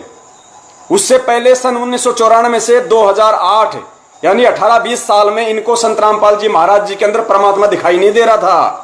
जब 2008 के बाद में परमेश्वर आए, संगत बढ़ी, दान आने लगा, तो इनको उनमें भगवान नजर आने लगा और सब आ गए आश्रम में, सब चिपक गए उन पे। परमेश्वर कहते हैं जैसे चंदन सर्प लिपटाई, तन भया शीतल पर विष नहीं जाई। अरे वो परमेश्वर तो चंदन का पेड़ था और ये लोग थे सांप। ये जैसे चंदन के पेड़ के सांप लिपट जाता है, गुरुदेव कहते हैं ऐसा ठंडक महसूस करता है, ऐसा रहता है न्यूट्रल, निष्क्रिय। देखने वाला देखे यार इसका तो सारा जहर ही मर चुका है इसका तो। और जैसे गुरुदेव कहते हैं उसको थोड़ा सा टच कर दो, यूं का यूं उठा के खड़ा हो जाएगा। तो इन लोगों की स्थिति वो थी। परमेश्वर ने कितनी बार अपने सत्संगों में बगुले और हंस का उदाहरण देके इन लोगों के ऊपर इंडिकेशन किया, सतलोक आश्रम मैनेजमेंट वालों पे, अपने बच्चों के ऊपर इंडिकेशन किया। दास ने इतनी वीडियो बनाई है इन लोगों के ऊपर। एक वीडियो में स्पष्ट गुरुजी ने कह रखा है कि इस दास के शरीर के 4 बेटा बेटी थे। क्या बोले? 4 बेटा बेटी थे। ये नहीं कहा है, 4 बेटा बेटी थे। 2008 का सत्संग है, ये सुना होगा आप लोगों ने। और फिर गुरुदेव ने कहा कि मुझे अच्छे से पता था उनके व्यवहार का, उनके आचरण का, कि वो मेरी कैसी क्या सेवा करते। उनके व्यवहार से मैं अच्छे से परिचित था। लेकिन आज ये मेरे लाखों बेटा बेटी हो गए। एक से पानी मांगता हूं 10 गिलास लाते हैं, ऐसे सोचते हैं अपने गुरुदेव को हाथों पे रखें, पलकों पे रखें अपने पिताजी को। तो परमेश्वर ने कितने संकेत दे दिए हमें। पुण्यात्माओं, इस भक्ति में परिवारवाद नहीं चलता, इस भक्ति में वंशवाद नहीं चल सकता। कबीर सागर पढ़ाना आप लोगों ने, गुरुदेव ने पढ़ाया ना सुख संवेद। क्या लिखा हुआ है कि इस भक्ति मार्ग में बिंद वाले हमेशा रोड़ा ही बन के पैदा होते हैं, हमेशा रोड़ा बन के रहेंगे। इस मार्ग को डुबोने की कोशिश करते हैं बिंद वाले, बिंद यानी जो उनके परिवार से हैं। और ये भक्ति मार्ग हमेशा नाद पुत्रों से चलता है। नाद यानी वचन के पुत्रों से, जो सतगुरुदेव जी के शिष्य हो जाते हैं, जो ज्ञान को समझ के, वो उनके वचन के बेटा बेटी हैं, नाद के बेटा बेटी हैं। तो ये आज आपकी चौथी परीक्षा है, चौथी परीक्षा। और इस चौथी परीक्षा में 8 तारीख को ही पता चल जाएगा। देखो, दास 100% कह सकता है, अपनी अंतरात्मा से कह सकता है। जिन जिन आत्माओं ने आज ये पीला पर्चा पढ़ा होगा, हजारों की संख्या में, लाखों की संख्या में, 2% को छोड़ के, पुण्यात्माओं ध्यान देना, 100 में से 2% को छोड़ के 98% आत्माओं की अंदर से आवाज आ रही है कि ये आदेश गुरुदेव का नहीं है। पहली बात तो हमारे परमेश्वर स्वयं कबीर साहब है, और कबीर साहब चाहे किसी भी रूप में हो, वो प्रकट ही होते हैं, प्रकट ही होते हैं। कभी जन्म लेगा ही नहीं, जो जन्म लेगा वो परमात्मा होता ही नहीं है। अरे गुरुदेव ने कितनी बार बताया कि आदरणीय गरीबदास जी महाराज जी थे, वो चरम दृष्टि से कैसे आए थे, लोगों को कैसे दिखाई दिया? रानी माता के पेट से आए थे। उनको गर्भ भी था 9 महीने का, दाई ने खींच के बाहर भी निकाला था, सब सिस्टम था। लेकिन वो चरम दृष्टि से उन्हें गरीबदास दिखाई दे रहा था। परमेश्वर तो सूक्ष्म रूप से प्रकट हो जाते हैं, वो कौन आत्मा है क्या है। परमेश्वर तो लाखों असंख्यों करोड़ों शरीर बना दें ऐसे, 1 दिन के, 2 दिन के, 2 घंटे के, 10 दिन के, 20 दिन के, परमेश्वर तो लाखों शरीर बना दें। अरे जब सुखदेव ऋषि के बारे में परमात्मा ने बताया कि सुखदेव ऋषि क्या मां के पेट से जन्म लेके बाहर निकला था, एक सिद्धि युक्त महात्मा सुखदेव ऋषि 12 साल का मां के गर्भ से बाहर निकला था, सूक्ष्म रूप में बाहर निकला और बाहर निकलते ही 12 साल का हो गया। तो क्या संत रामपाल जी महाराज जिस सिद्धि में सुखदेव ऋषि से भी नीचे मान लिया आप लोगों ने? अरे सुखदेव का क्या जन्म हुआ था, वो मां के पेट से सूक्ष्म रूप में प्रकट हुआ था, तुरंत 12 वर्ष का हो गया खड़ा। ऐसे ही गरीबदास जी महाराज जी ने लीला की, ऐसे ही संत रामपाल जी महाराज जी ने 8 सितंबर 1951 के दिन लीला की। अरे गोरखनाथ ने कौन सा जन्म लिया था? अरे गोबर से पैदा हुआ था, गोबर से। उसने कौन सा जन्म लिया था? राजा रामचंद्र जी के गुरु और जो वाल्मीकि जी थे, सॉरी शायद उनका वाल्मीकि जी नाम था, दास को जहां तक ध्यान आ रहा है, उन्होंने क्या किया था? जो कुश था सीता जी का बेटा था, लव जो रामचंद्र जी से पैदा हुआ, दूसरा था कुश। कुश को किसने बनाया था? आश्रम में महर्षि जी ने बनाया था, वाल्मीकि जी ने। किससे बनाया? कुश, कुश यानी घास, घास के तिनके से। उसने कौन सा जन्म लिया था भाई? जब ये छोटे मोटे महात्मा इस तरह के चमत्कार कर देते हैं तो वो परमेश्वर क्या नहीं कर सकता? जिनकी सिद्धि से पूरी दुनिया चल रही है, जिनके शक्ति से ब्रह्मा विष्णु महेश के पास में 8 सिद्धि 9 निधि, सारी जो जितनी भी कलाओं के भगवान है, 1000 कला काल भगवान को किसने दी? 1000 कलाओं का भगवान है काल भगवान, ज्योति निरंजन, उसको 1000 कला किसने दी? परमेश्वर कबीर साहिब जी ने। अक्षर पुरुष को 10,000 कला किसने दी? परमेश्वर कबीर साहिब जी ने। ब्रह्मा विष्णु महेश को किसने दी कलाएं? दुर्गा को किसने दी कलाएं? देवी देवताओं को पावर किसने दी? उस परमेश्वर ने। अरे वो अनंत कलाओं का भगवान जरूरी है क्या वो मां के पेट से जन्म लेके आएगा? पुण्यात्माओं, समर्थ इसी का नाम होता है, समर्थ कुछ भी कर सकता है। तो दास का निवेदन है, 8 सितंबर का दिन वो फाइनल दिन होगा इस सर्व साध संगत का।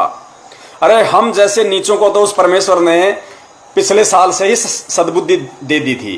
पिछले साल सबको पता है कि इस सकल पृथ्वी पे 8 सितंबर 2019 को यदि सबसे पहले किसी ने परमेश्वर का प्रगट दिवस मनाया था तो वो केवल सत्सेवक थे। सत्सेवकों ने ही परमेश्वर का प्रगट दिवस मनाया था। और अब की बार इतना बड़ा, मालिक की दया से इतना बड़ा प्रचार हुआ, इतनी संगत में इतना प्रचार हुआ कि अंत में मैनेजमेंट को हार माननी पड़ी, मैनेजमेंट को घुटने टेकने पड़े। मैनेजमेंट को अच्छे से पता था कि आज नहीं तो कल ये संगत सतगुरु प्रगट दिवस मनाएगी ही मनाएगी। अगली साल कबीर प्रगट दिवस मनाने वाले कुछ ही बचेंगे। संगत प्रगट दिवस मनाएगी, सतगुरु प्रगट दिवस मनाएगी ही मनाएगी। तो इन्होंने आज ये मौके का फायदा उठाया, मौके पे चौका मारा इन लोगों ने गुरु की आड़ में, क्योंकि काल अपने सारे काम गुरु की आदेश की आड़ में ही करता है। तो आज इन लोगों ने मौके पे चौका मारा कि भाई देखो संगत ने मनाना तो है ही है, और कहीं ऐसा ना हो जाए कि अगली बार कोई कबीर प्रगट दिवस बचाने के लायक भी ना बचे, कोई रहे ना कोई हमारे साथ में। तो इन्होंने नया ड्रामा रख दिया, एक आदेश। पुण्यात्मा उनकी बुद्धि भ्रष्ट है। परमेश्वर ने सत्संग में कहा कि गुरुद्रोही की पेड़ पे जय पग आवे वीर, 84 निश्चय पड़े सतगुरु कहें कबीर। फिर गुरुदेव ने बताया कि जो गुरुद्रोही होता है वो कंस और रावण से भी खतरनाक होता है। तो पुण्यात्माओं, ये गुरुद्रोही की जो भूमिका है ये सन 2014 से पहले और 2014 के बाद तो फुल फॉर्म में निभा रहे हैं ये लोग, सतलोक आश्रम मैनेजमेंट हरियाणा वाले। गुरुद्रोही क्या होता है? गुरुद्रोही की परिभाषा का नहीं पता इस संगत को। फिर कहते हैं कि हमने संत रामपाल जी महाराज जी से तत्व ज्ञान ले रखा है, दुनिया को ज्ञान गंगा बांटते हैं। अरे पहले खुद तो ज्ञान समझ लो कि ज्ञान क्या होता है, तत्व ज्ञान क्या होता है, गुरुद्रोही क्या होता है पता तुम्हें? परमेश्वर ने गुरुद्रोही की परिभाषा बताई कि गुरुद्रोही सब कोई कहे पर कोई न जाने खोज, और गुरु से बैर ईर्ष्या करे। गुरुद्रोही कहावे सोई, जो गुरु जी की निंदा चुगली करता है, गुरु जी से वैर करता है, ईर्ष्या करता है, जो गुरु जी का विरोध करता है वो गुरुद्रोही होता है। और इस तत्व ज्ञान आधार से एक परिभाषा और समझ लो गुरुद्रोही की, गुरुद्रोही केवल वो ही नहीं होता जो गुरु जी की निंदा चुगली करता है, गुरु जी से वैर करता है। वो भी सबसे बड़ा गुरुद्रोही होता है जिसके कुकर्मों की वजह से दुनिया उसके गुरु की निंदा करे, चुगली करे, उसके गुरु से राग द्वेष और ईर्ष्या करे, उसके गुरु को गुंडा और भुंडा कहे। वो सबसे बड़ा गुरुद्रोही होता है। और ये सर्वविदित है कि सतलोक आश्रम मैनेजमेंट हरियाणा की मैनेजमेंट के कुकर्मों के चलते, इनकी गलत हरकतों के चलते, इनकी मनमानियों के चलते बरवाला कांड हुआ है। अरे विचार करके देखो, गुरुदेव ने क्या बताया हमें। गुरुदेव ने क्या बताया कि जब वो परमेश्वर इस पृथ्वी पे आता है, एक इंसान के रूप में आता है, तो वो एक अच्छे आदर्श नागरिक की भूमिका भी निभाता है। दास के पास सतगुरुदेव जी के सत्संग हैं, इसी मोबाइल में, वरना सुना देता, अभी वीडियो तो बना रखे हैं। यानी गुरुदेव ने बताया कि जब वो परमेश्वर इस पृथ्वी पर प्रकट होता है तो एक सुयोग्य, एक आदर्श नागरिक की भी भूमिका निभाता है। तो पुण्यात्माओं, कोर्ट की अवमानना करना एक सुयोग्य और आदर्श नागरिक के काम नहीं होते। तो जब वो परमेश्वर एक सुयोग्य और आदर्श नागरिक की भूमिका निभा रहा है तो क्या वो कोर्ट की अवमानना करेगा? कभी नहीं करेगा, जिंदगी में नहीं करेगा। भक्तों की आड़ लेगा कि मुझे पुलिस ना पकड़ ले जाए, भक्तों को आश्रम के बाहर खड़ा कर दो, ये वो कहेगा जो सर्व सृष्टि का रचनहार है, जो समर्थ है, जिसके एक शब्द से पूरी सृष्टि रची गई। वो सतलोक आश्रम मैनेजमेंट हरियाणा को पुलिस वालों से डर के, कोर्ट से डर के ये कहेगा क्या कि भक्तों को आश्रम के बाहर ढाल बना के खड़ा कर दो, मैं नहीं जाना चाहता। वो परमेश्वर है, परमेश्वर। और ये परीक्षा थी हम भक्तों की, लेकिन हम नीच फैल हुए उस समय वहां पे। फिर भी परमेश्वर ने दया करी, मौका दिया हमें, क्योंकि कहते ना कि जीवन में 2 मौके और एक बाल पे 2 छक्के नसीब वालों को मिलते हैं। एक बाल जब नो बॉल हो जाती है, जो भी आप लोग जानते हो, जो देखते हैं क्रिकेट वगैरह, तो जीवन में 2 मौके और एक बाल पे 2 छक्के नसीब वालों को ही नसीब होते हैं। और ये नसीब परमेश्वर ने हम जैसे नीचों को दिया, लेकिन फिर भी हम मार खाते जा रहे हैं, इतना ज्ञान देने के बाद भी। और उसे एक पीले पर्चे को स्वीकार कर लिया, उसमें कोई मोहर लग रही है क्या? गुरु जी का चेहरा दिखाई दे रहा है क्या? गुरु जी उस पीले पर्चे में बोलते हुए दिखाई दे रहे हैं क्या? अरे कोई भी ऐरा गहरा नथु कह रहा अपने मोबाइल से, आजकल तो कंप्यूटर से 2 शब्द टाइप करके लिख देगा, वो का ऐसा कैसा मान लोगे? गुरु जी का आदेश है, तुम इसलिए मान रहे हो कि उस पीले पर्चे से तुम्हें कोई आपत्ति नहीं है, तुम्हारे ऊपर कोई आपत्ति नहीं आ रही, कोई परेशानी नहीं आ रही, इसलिए तुम उस पीले पर्चे को गुरु जी का आदेश मान रहे हो। और उसी पीले पर्चे में यदि कल को यह लिखा हुआ आ गया कि सतगुरुदेव जी की जय, दिनांक 30/9/2020 सर्व संगत को सूचित किया जाता है, मुझ रामपाल दास का आदेश। बीच में फोन आ जाते हैं, डिस्कनेक्ट हो जाता है, दास थोड़ा सा बोल नहीं पाता। तो कल को यदि उस पीले पर्चे में ऐसा आदेश लिखा आ जाए कि मुझ रामपाल दास का आदेश है, जिस परिवार में 5 या 5 से अधिक सदस्य हैं, वो अपनी कमर पे 50 किलो का पत्थर बांधो और किसी 100 फुट गहरे कुएं में छलांग मार दो, पृथ्वी पे बोझ मत बनो। आप में से एक भी तत्व ज्ञानी जो आज ज्ञानी बन रहे हैं अपने आप में, एक भी कूद के दिखा देना मेरे को उस कुएं के अंदर, एक भी, फिर तुम्हारी बुद्धि के एंटीना खड़े हो जाएंगे, एंटीना खड़े हो जाएंगे उस समय कि भाई ये कैसा आदेश है? गुरुजी ऐसा आदेश क्यों देंगे? गुरुजी ऐसा आदेश दे ही नहीं सकते, ये तो मनमुखी आदेश है, ऐसे कैसे हो गया? अरे तो गुरुजी ने जाट आरक्षण का आदेश कैसे दे दिया, ये भी तो विचार करो। वो परमपिता परमेश्वर, जिसके जाट भी बच्चे, जिसकी सरकार भी उसका बच्चा, वो कैसे आदेश दे देगा? बरवाला कांड में पुलिस वालों को पत्थर मारने का आदेश अपने भक्तों को कैसे दे देगा? क्या सामने पुलिस वाले उस परमेश्वर के बच्चे नहीं है? अरे जिस परमेश्वर ने अपने बच्चों को इतनी मेहनत करके 27 साल से लोगों की गालियां खा के, लोगों से गुंडा और बुंडा कहलवाकर, लोगों की गालियां खा खाकर ये तत्व ज्ञान का प्रचार किया, हम जैसे निकम्मों को, जिन हाथों से हम कुकर्म किया करते थे, जिन हाथों से हम कुकर्म किया करते थे, उन हाथों में परमेश्वर ने ज्ञान देके सुमरनी पकड़नी सिखाई, मंत्र कार्ड पकड़ना सिखाया, दान धर्म करना सिखाया। क्या वही परमेश्वर बरवाला कांड में अपने बच्चों को काले कपड़े पहना के, गुंडा और मवाली बना के, उन्हीं पत्थरों में, उन्हीं हाथों में पत्थर देके, उन मंत्र कार्ड और माला पकड़ने वाले हाथों में पत्थर देके, पेट्रोल बम देके, लठ देके, बंदूकें देके पुलिस वालों के सामने खड़ा करेगा कि मेरा आदेश है, जाके लड़ो? सुना आप में से किसी ने भी सुना क्या बरवाला कांड में संत रामपाल जी की, महाराज जी के मुख से ये कहते हुए कि मेरा आदेश है, तुम काले कपड़े पहनो, तुम गुंडे मवाली बन जाओ, मेरा नाम दुनिया में बदनाम करो, पुलिस वालों को मारो, मर जाओ, मैं कोर्ट में नहीं जाऊंगा? सुना किसी महाज्ञानी ने? तुम किन लोगों के पीछे लग रहे हो? आज 70% संगत, 30% पे तो परमेश्वर ने दया कर रखी है। वो मैनेजमेंट के पीछे नहीं है, सुनते सबकी हैं, करते परमेश्वर के ज्ञान आधार से हैं। 70% संगत काल के पीछे चल रही है, काल के पीछे। अरे तभी तो दुर्घटनाएं हो रही हैं। महाराष्ट्र से जो 13 भगत थे, 2 बसें भर के आई थी। सबने देखा होगा राजस्थान के नागौर में सुबह 4 बजे सड़क पे सांड आ गया था, सांड।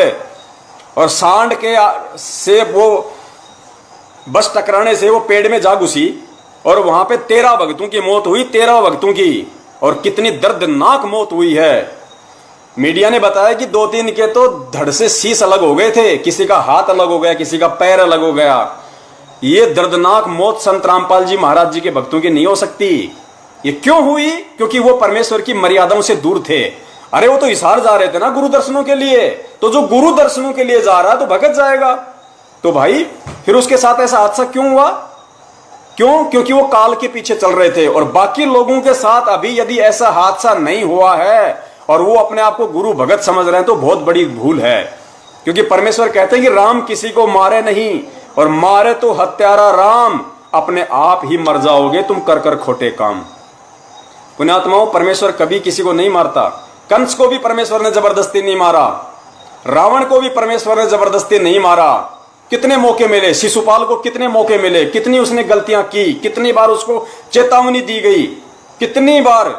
लेकिन जब अति हो गई, अति का मतलब उनकी जो भक्ति कमाई थी, जो उनके पुण्य थे, जो उन्होंने कभी परमेश्वर की शरण में रह के सत भक्ति करके कमाए थे, जब उनके वो गलतियां कर करके पाखंड कर करके, मनवस काम कर करके, राजनीतियां कर करके, जब उनके वो पुण्य खत्म हो गए और पाप का घड़ा भर गया, तो हिरणाकुश जैसों की छाती फाड़ी फिर परमेश्वर ने। हिरणाकुश जैसों की छाती फाड़ी फिर परमेश्वर ने। तो यही हाल, क्योंकि उन आत्माओं का जो 13 लोग मरे थे, मैनेजमेंट ने तो कह दिया सतलोक चले गए। अरे नालायकों, इस तरीके से कोई सतलोक जाता है क्या? ऐसी दुर्गति से मौत होकर यदि सतलोक मिलेगा तो कोई लेना पसंद नहीं करेगा। तुम मूर्ख तो मान जाओगे इस बात को, लेकिन वो बच्चे नहीं मानेंगे परमेश्वर के, जो अब मिनी सतलोक में बीज रूप में बैठे हुए हैं। और परमेश्वर की वो आत्माएं जो जगत में एक से एक धुरंधर हैं ज्ञान में। जिस दिन उनका भक्ति से जुड़ने का संस्कार आ जाएगा, उन पुण्यात्माओं के विचार देखना तुम, जिनको तुम जगत वाले कहते हो, जिनको तुम मूर्ख कहते हो, उन आत्माओं के विचार देखना, उनका आचार विचार देखना। और तुम भक्तों के आचार विचार देखो, जो कोई 10 साल से जुड़ा हुआ है, कोई 15 साल से जुड़ा हुआ है, कोई 20 साल से जुड़ा हुआ है। तुम संत रामपाल जी महाराज जी के वर्तमान की संगत में से कुछ भगत ऐसे, उनके आचरण देखो, जगत से भी गए गुजरे। गुरु के नाम पे डराना धमकाना। अरे ये सारनामी लोग, देशराज जैसे, और ये हरियाणा का रोहतक वाला वो बसंत सैनी, और भी ये जितने लोग थे, इस जयपुर में आके अपने आप को सारनामी कहते हैं। वो शर्म आनी चाहिए नालायकों को। भाई कहते हैं कि गुरु जी का आदेश है कि पवन दास को टपका दो। इन्होंने संगत में फैलाया कि गुरु जी का आदेश है, पवन दास को टपका दो, पुण्य मिलेगा, पुण्य। और दास को जान से मारने के लिए लोग जयपुर में आए, सबको पता आप लोगों को। दास को जानवरों की तरह इन्होंने होकियों से मारा, रोड़ों से मारा वहां पे, लेकिन बचाया उस परमेश्वर ने अपनी आत्मा को, बचाया। बाल बाका नहीं कर सके, बाल भी बाका नहीं कर सके। मध्य प्रदेश में इस दास के साथ में विष्णु साहू ने, लठबाज ने क्या हासिल किया था, सर पे कितनी उसने मारे लठ, आप लोगों ने वीडियो देखे होंगे। परमेश्वर ने बाल बाका नहीं किया, और उन आत्माओं की दुर्गति से मौत हुई है।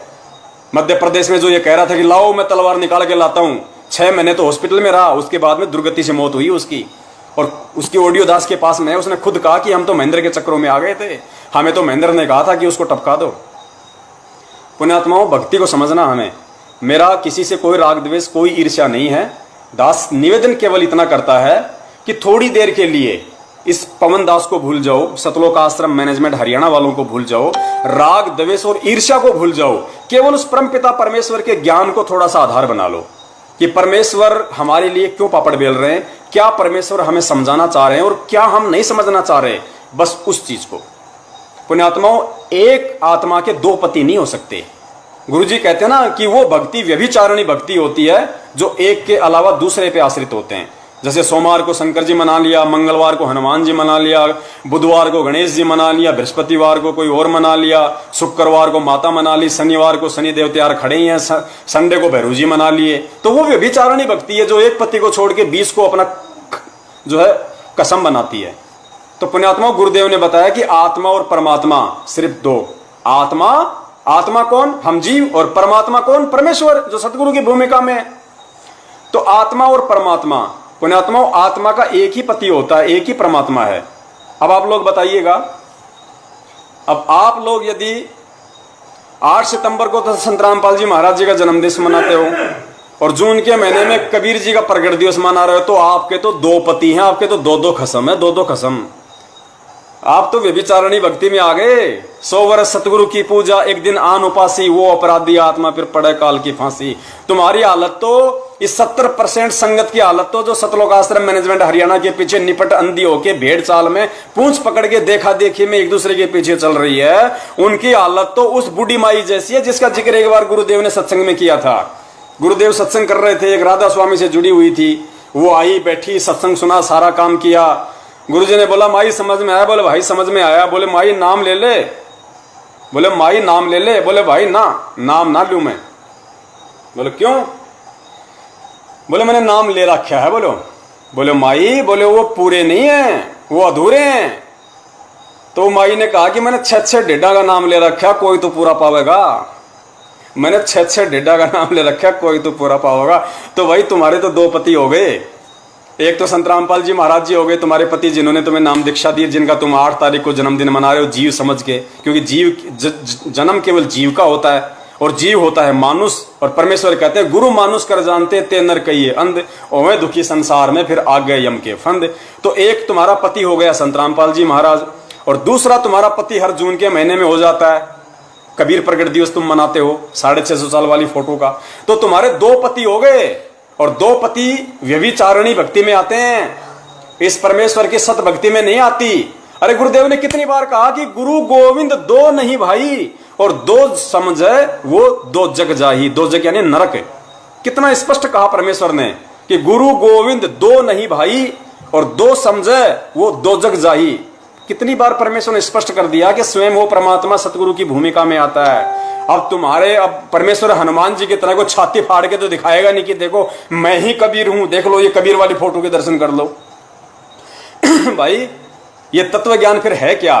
फिर तो सामान्य ज्ञान पूरी दुनिया ही दे रही है। सामान्य ज्ञान का फैलाव तो पूरी दुनिया में है। हर छोटे मोटे संत महंत शंकराचार्य सब लोग ज्ञान दे रहे हैं जैसा उनको ज्ञान है। फिर ये अलग से ज्ञान देने की आवश्यकता क्या पड़ी संत रामपाल जी महाराज जी को? क्यों दुनिया से पंगा लेने की आवश्यकता पड़ी? क्या वो अपने खुद के पार होने के लिए दुनिया से पंगा ले रहे हैं? नहीं, आप और हम जैसे नीचों के लिए, ढेडों के लिए वो परमेश्वर दुनिया की गालियां खा रहा है। हिसार जेल में जाके बैठा है। रोहतक जेल का प्रकरण याद है ना तुम्हें? 2006 करोथा कांड में। नहीं पता होगा, क्यों? कि अभी कोई तो अपने भूत निकलवाने के लिए जुड़ा है।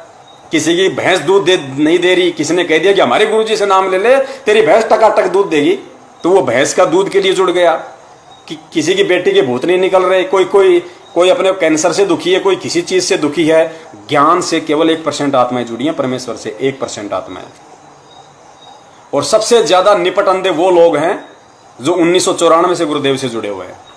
कितने सत्संग गुरुदेव के सुनो आप, रोहतक और जिंद वाले 1997 वाले सत्संग सुनो। कैसे कैसे आत्माओं को गुरुजी ने झेला है कि किसी तरीके से ये पुण्य आत्माएं टिकी रहें, एक बार टिकी रहें। इनको 100 सुख दूंगा इनको, और फिर इनको ज्ञान समझाऊंगा धीरे धीरे। लेकिन वो नालायक आज तक ज्ञान नहीं समझ पाए, उस गुरु को नहीं समझ पाए वो आज तक। गुरुजी ने कितनी बार एक सत्संग में गुरुजी ने जिक्र किया कि हम सत्संग कर रहे थे और एक भगत आया तो मुंह मोटा करके फिर रहा, कभी इधर कभी उधर। तो मैंने कहा भाई क्या बात है भाई कोई गलती हो गई तो कोई माफी दे दे। गुरुदेव संत रामपाल जी महाराज जी वो पहले भी परमेश्वर थे, वो आज भी परमेश्वर हैं। ऐसा नहीं है कि 1997 में वो परमात्मा नहीं थे, 1994 में परमात्मा नहीं थे, या 1951 में परमात्मा नहीं थे, या जिस समय वो नीलम खेड़ी से अपना जो जेई की डिग्री कर रहे थे उस समय परमात्मा नहीं थे, या जो नौकरी करते थे उस समय परमात्मा नहीं थे। वो सदा से परमात्मा है। तो परमेश्वर ने कहा भाई, गुरुजी ने सत्संग में उस भगत से कहा कि भाई कोई गलती हो तो माफी दे दे भाई, क्यों ऐसे? बोले जी ना, बोले एक दिन मैं आया था बोलो, और बोले आपने यूं भी ना कहा कि भाई आ जा रहे। गुरुजी ने कहा कि उसने ये कहा कि गुरुजी आपने मुझे ये भी नहीं कहा कि आ जा। तो गुरुजी ने कहा कि भाई देखो ऐसा है, संगत बहुत ज्यादा होती है, हो सकता है मैंने कहा हो और आपने ना सुना हो, ये भी तो हो सकता है। बोले ना ईसाके, बोले मैं कोई बहरा हूं, ईसाके मैं कोई बहरास हूं। तो गुरुजी बोले बात ठीक सही, तो तू सुना का हो गया, आगे से मैं गलती नहीं करूंगा, मैंने माफी दे दे। पुण्यात्माओं, वो परमेश्वर, वो सारी सृष्टि का रचनहार एक 2 कौड़ी के जीव से माफी मांग रहा है। ऐसे ही गुरुजी ने एक सत्संग में फिर बताया कि दास ने एक बेटी को 100 सुख दिए, वो उसके शरण में आई, किसी पुलिस वाले की घरवाली थी। फिर गुरुजी उसी के पाड़ोस में सत्संग कर रहे थे और वो नहीं आई। अब देखना पुण्यात्माओं, उन दोनों आत्माओं को कितना ज्ञान था, जिनके घर में गुरुजी सत्संग कर रहे हैं और जो पहले से नाम दीक्षा ले रही थी लेकिन वहां बैठी है खिड़की में लेकिन आ नहीं रही। तो गुरुदेव ने उस जिनके घर में परमात्मा सत्संग कर रहे थे, गुरुदेव ने कहा कि बेटी जाओ, उसको जाके बुला ला। तो उसने कहा कि गुरुजी मैं न जाती, हमारा उनका बोलचालन नहीं है, मैं न जाती। तो पहले तो उस आत्मा को कितना ज्ञान होगा जो गुरुदेव के आदेश की अवहेलना कर रही कि गुरुजी मैं नहीं जाती। पुण्यात्माओं, उन आत्माओं ने तो बहुत गलतियां करी हैं, उन्होंने तो सदा से गुरु को मानुस माना है। लेकिन आप और हम जैसे नीचों को तो परमात्मा ने, जो 2008 के बाद जुड़े हैं, 2010 में जुड़े हैं, 12 में जुड़े हैं, 13-14 में जुड़े हैं, पुण्यात्माओं हमें तो परमेश्वर ने अनमोल खजाना दिया है। परमेश्वर ने इतने चमत्कार दिए हैं, परमेश्वर ने इतना सब कुछ दिखाया, हमें एक इतिहास बना दिया परमात्मा ने 1994 से भक्ति का, इतने सत्संग दिए परमेश्वर ने। चलो वो आत्माएं तो गलती कर सकती हैं कि उस समय उन्होंने मालिक को मालिक नहीं माना, इतने सत्संग नहीं सुने, लेकिन आज तो परमेश्वर ने अंबर लगा दिया, ढेर लगा दिया। हमारी उम्र बीत सकती है, उसके सत्संग नहीं बीत सकते, फिर भी हम उसको मानुस मानने की गलती करेंगे। फिर भी हम 8 सितंबर को उस पूर्ण परमेश्वर कबीर साहिब जी का जो सतगुरु रूप में स्वयं प्रकट हैं, हम उसका जन्मदिन मनाएंगे। और दूसरी बात, इतनी तो बुद्धि लगाओ, इतना तो विचार करो, क्या गुरुदेव अपना जन्मदिन मनाने के लिए खुद आदेश देगा कि सर्वसंगत मुझ रामपाल दास का जन्मदिन पर्व मनाएं? इतनी तो बुद्धि होनी चाहिए हमारे अंदर। अरे प्रधानमंत्री यदि किसी प्रोग्राम में जा रहा है तो उस प्रोग्राम वाले को यह कहेगा क्या, या उस जनता को यह कहेगा क्या कि भाई सभी लोग आके मेरा स्वागत करो, मुझे माला पहनाओ, मेरा स्वागत करो? कहेगा कभी प्रधानमंत्री? ये तो प्रधानमंत्रियों का प्रधानमंत्री है, यह कहेगा कि मेरा जन्मदिन मनाओ। फिर हम गधों ने क्या इस ज्ञान की जगह इस भेजे के अंदर गोबर घुसेड़ रखा है, जो उनके कहने के बाद हम उनका प्रकट दिवस मनाएंगे? फिर ज्ञान किस लिए दिया? ये ज्ञान किस दिन के लिए दिया था? क्या परमेश्वर के सत्संग हमने अचार डालने के लिए लिए हैं? पुण्यात्माओं विचार करो। आज तुम लोग जिस तरीके से इस दास के जो वचन हैं, जो परमेश्वर के ज्ञान आधार से जो दास बोल रहा है, क्योंकि परमेश्वर कहते हैं कि मीठा मीठा बोले तेता संत ना होई, और जितनी खरी खोटी बाता कहे संत कहावे सोई। संत होगा, संत यानी संत भगत जो भी होगा वो केवल सच्ची ही बात कहेगा, ठोक बजा के कहेगा, चाहे कोई नाराज हो चाहे कोई राजी रहे, उसकी मर्जी, मेरी कौन सी भैंस खोल रहा है। तो जिस तरीके से ये दास सच्ची सच्ची बातें कह रहा है, तुम लोगों को चुभ रही हैं, गुरुद्रोही गुरुद्रोही, उसी तरीके से दुनिया वालों को उस परमेश्वर सतगुरु रामपाल जी महाराज जी की वो यथार्थ बातें चुभती हैं और वो कहते हैं देशद्रोही देशद्रोही। और जिस तरीके से तुम लोग इस दास को गुरुद्रोही समझ रहे हो, नहीं पहचान पा रहे हो, इस ज्ञान को आधार बना के चमचागिरी में तुम्हारी आंखें फूट चुकी है, तुम गुरुद्रोही गुरुद्रोही कहते हो, सच्चाई से परिचित ना होने के कारण, 2 मिनट ढंग से विचार ना करने के कारण।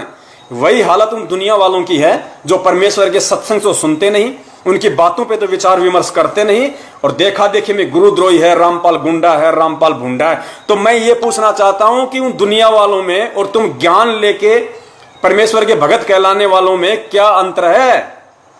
क्या अंतर है तुम्हारे अंदर? वो परमेश्वर को नहीं समझ पा रहे और तुम लोग, चलो हमें तो गुरुद्रोही कह लो, कोई बड़ी बात नहीं, हमें तो कोई प्रधानमंत्री नहीं बनना भाई, हमें तो यहाँ पे गधा नहीं बनना, लेकिन ये परीक्षा है। जिस प्रकार परमेश्वर ने गणिका माई को निमित्त बना के 64 लाख की परीक्षा ली थी, आज इस दास को निमित्त बना के, इस कुत्ते को निमित्त बना के वो परमेश्वर तुम लाखों की परीक्षा ले रहा है, लाखों की परीक्षा। तुम्हें गुरुद्रोही की परिभाषा तक नहीं समझ पा रहे। तुम्हें नामदान केंद्रों पे एक नियम पढ़ाया जाता है कि ये पवन है, ये फलाना है, इसकी शकल देख लोगे नामखंड हो जाएगा, इससे बात नहीं करनी, ये गुरुद्रोही है। अरे गुरुद्रोही होता क्या है? पहले अगले से मिलो। कोई किसी से बातचीत करने से किसी का नामखंड नहीं होता। अब मान लीजिए मैंने नाम ले रखा है और मेरे भाई ने नाम ले रखा है या मेरी औरत ने नाम ले रखा है और मैं गुरुद्रोही हो गया, तो फिर मेरी औरत का तो 24 घंटे नामखंड है, फिर तो वो जाएगी कहां घर छोड़ के? वो तो 24 घंटे मेरे सामने रहेगी, दिन में 20 बार मेरी शक्ल देखेगी, तो उसका तो दिन में 20 बार नामखंड हो गया। वो क्या करेगी फिर? इस ज्ञान को आधार बनाओ। गुरु जी कहते हैं गुरुद्रोही की पैड़ पे जय पगाव वीर, यानी गुरु भक्ति मार्ग में यदि गुरुद्रोही के अनुसार यदि आप कोई क्रिया करोगे, उसकी बातों का समर्थन करोगे जो तुम्हारे गुरु जी के ज्ञान के जो मतलब विरुद्ध होंगी, तो तुम गुरुद्रोही कहलाओगे, तो तुम्हारी पैड़ के ऊपर उसकी पैड़ रखी जाएगी। पुण्यात्माओं, निवेदन है, समय नहीं है, अब ये लास्ट परीक्षा है, अंतिम परीक्षा है। ये 8 सितंबर के दिन अंतिम परीक्षा है। भले तुम घंटा पीटते रहो, तालियां बजाते रहो, आरती सत्संग सुमरण करते रहो, इन आरती सत्संग सुमरण करने से परमेश्वर की शरण में नहीं माना जाता। अरे परमेश्वर ने 650 साल पहले हम सबकी परीक्षा ली, हम सब फेल हो गए, सबको पता है। उसके बाद भी तो परमात्मा ने 25 साल तक सत्संग किए थे, गुरुजी ने बताए, लेकिन परमात्मा ने किसी को आवाज तक नहीं होने दिया कि तुम फेल हो चुके हो। मैंने जो हाथी पे बैठ के, जो गंगा जल हाथ में लेके अपनी बेटी के कंधे पे हाथ रख के जो लीला की थी, तुम मुझे बड़वा बड़वा कह रहे थे, तुम फेल हो चुके हो, लेकिन परमेश्वर ने किसी को जग जाहिर तक नहीं होने दिया। 25 साल तक उस परमेश्वर कबीर साहिब जी ने काशी में सत्संग किया, वापस हम लोग जाने लग गए। गुरुजी क्या कहा करते थे? बच्चों भक्ति करो, सब पार होंगे, सब सतलोक चलेंगे। ये नहीं कहा कि तुम सब फेल हो लिए, अब कोई फायदा नहीं है, चाहे सत्संग सुनो या ना सुनो। परमेश्वर को पता था जीव है, टट्टी बाहर आ जाएगी अगर ये बात सुन लेगा तो, कि तुम अब की बार पार नहीं हो सकते। तो परमेश्वर ने थेपड़ के रखा कि किसी तरीके से लगे रहे, कुछ तो इनके कर्म बने, कुछ तो पुण्य बने, इतनी भक्ति तो बने कि 650 साल तक मानव जन्म देते देते इनको वहां तक लेके जाऊं। और वो स्थिति आज है। क्या हम उस समय तो परमेश्वर कहा करते थे भाई पार हो जाओगे? हुआ कोई पार? एक भी हुआ नहीं? हुआ ना। तो आज भी परमेश्वर यही बात कह रहे हैं कि भक्ति करो, सब पार होंगे, टोल के टोल जाएंगे, लाखों करोड़ों अरबों की संख्या में जहाज के जहाज भर के जाएंगे। ये बात 650 साल पहले कहते थे, यही बात गुरुदेव आज कह रहे हैं। लेकिन पार कौन होगा? पार वो होगा जो गुरुदेव को परमेश्वर मानेगा, जो उनके ज्ञान को आधार बना के चलेगा। अरे इतनी समझ नहीं है, इतनी बुद्धि नहीं है। परमेश्वर ने स्वयं एक वीडियो में, जो अभी दास को निमित्त बना के परमात्मा ने सतगुरु प्रगट दिवस 2020 के ऊपर एक वीडियो बनवाया है, उसमें परमेश्वर स्पष्ट कह रहे हैं कि पुण्यात्मा, तुम जो ये फोटो देख रहे हो, तुम जो ये चित्र देख रहे हो जो प्रभु का, ये इनका असली रूप नहीं है। इतना स्पष्ट बोला गुरुदेव ने कि तुम जो चित्र देख रहे हो, जो फोटो देख रहे हो, ये परमेश्वर की असली फोटो नहीं है। वो तो ना जाने कितने ही रूप बना के आ जाते हैं अपनी प्यारी पुण्यात्माओं को ज्ञान देके सतलोक ले जाने के लिए। और एक बात बोलते बोलते सतगुरुदेव जी वहां पर रुक गए, बात को उन्होंने चेंज कर दिया, विषय को बदल दिया। वो कहना तो ये चाह रहे थे कि आज वो परमेश्वर इस रूप में बैठा है, आज ये बैठा है, लेकिन वो रुक गए वहां पे पुण्यात्माओं, क्योंकि काल के साथ परमात्मा का वचन है कि परमेश्वर ज्ञान दे के लेके जाना, जबरदस्ती नहीं। अगर परमेश्वर ये बात बोल देगा तो जबरदस्ती में आ जाती है। फिर क्या पहचान होगी फिर ज्ञान की? फिर तो लूले, लंगड़े, अंधे, बहरे सभी परमेश्वर के पीछे लग जाएंगे। अगर बरवाला कांड में सतगुरु रामपाल जी महाराज जी ने अपना विराट रूप दिखा दिया होता, जैसे सिकंदर लोधी को दिखाया था, पीलवान को दिखाया था लाल किले पे, उनकी टट्टी निकल गई थी। अगर परमेश्वर बरवाला कांड में वहां दिखा देते, अपना विराट रूप दिखा देते, जब श्री कृष्ण दिखा सकता है, एक 3 लोक का एक विभागीय स्वामी जब अर्जुन को अपना विराट रूप दिखा सकता है, वहां जो सभा में जब गया था दुर्योधन को समझाने के लिए, अपना विराट रूप दिखाया था, तो परमेश्वर क्या नहीं दिखा सकते थे? बरवाला कांड में वो दिखा देते, सबकी टट्टी पेशाब निकल जाती वहां पे, तो उनको भगवान मान लेते, सब उनको परमात्मा मान लेते। वो कहते कि मैं कबीर, हाँ जी आप कबीर, मैं ब्रह्मा, हाँ जी आप ब्रह्मा। क्यों? क्योंकि वो चमत्कार से मानते हैं, उनको ज्ञान से नहीं मानते। और लूले, लंगड़े, अंधे, बहरे, गूंगे, नत्थु, गहरे सब उनके पीछे लग जाते। गुरुदेव गुरुदेव जैसे 2014 से पहले आप और हम सब लग रहे थे, और आज भी लग रहे हैं। आज भी बिना ज्ञान के सतलोक आश्रम मैनेजमेंट हरियाणा के तलवे चाट रहे हैं। उनके हर एक आदेश को, उनके हर एक परमेश्वर के सत्संग के विरुद्ध जो आदेश हैं, जो ज्ञान के विरुद्ध जो आदेश है, उनको परमात्मा का आदेश मान के और हम लगे हुए हैं। वही हालत उनकी हो जाती तो क्या मालूम पड़ता कि कौन सतलोक जाने के लायक और कौन जाने के लायक नहीं है? क्या मालूम पड़ता इन सब बातों को? इसलिए परमेश्वर को अपने आप को यथार्थ रूप में ना बता के, कोई चमत्कार ऐसा स्पष्ट रूप से ना करके, वैसे तो लाखों चमत्कार करते हैं परमेश्वर। कितने बरवाला आश्रम में कितनी आत्माओं को जिनकी मौत हो चुकी थी, पुण्यात्माओं, आंखों देखी बात है। संजय पाल उत्तराखंड का कोऑर्डिनेटर है, उसके फादर के साथ में हुआ घटित, उम्र नहीं थी, तो परमेश्वर ने कहा कि भाई इसकी उम्र तो है नहीं, तुम चाहो तो मैं तो उसको जिंदा रख दूंगा, कोई बड़ी बात नहीं है, लेकिन ये तुम्हारे लिए भी सिरदर्द रहेगा और अपने लिए भी रहेगा। अगर तुम लोग मेरी बात मानो और तुम यदि इसकी मृत्यु के उपरांत यदि तुमको शोक प्रकट ना करो, दुख ना मनाओ, तो मैं इसका शरीर छुड़वा के इसको दूसरा शरीर दे देता हूं। तो उन भगत जी ने कहा कि ठीक है परमात्मा, जैसा आप उचित समझें। गुरुदेव ने उसी क्षण उसका शरीर छुड़वा दिया वहीं पे, और जन्म भी दे दिया होगा। परमेश्वर ने जैसा कहा था कि 7 वचन पलटे नहीं, पलट जावा ब्रह्मांड।